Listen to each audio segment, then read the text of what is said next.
Our H2GP Sprint cars are super durable, but that doesn't mean they're indestructible.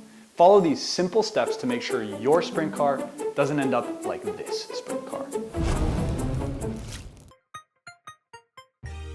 When assembling your sprint kit, remember to follow the assembly instructions closely. We recommend that each member of your team build and take apart your chassis at least once before adding any other components like the motor and fuel cell. Even if you're in the middle of a race and excited to try out a new modification, don't rush. Take your time and always go through each step properly. The chassis of your sprint car is made of sturdy plexiglass, but there are two pieces in particular that can break if you're not paying attention.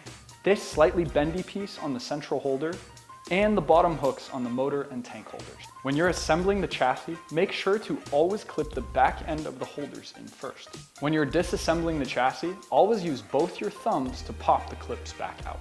And as fun as it might sound, don't test how durable your car is with a hammer.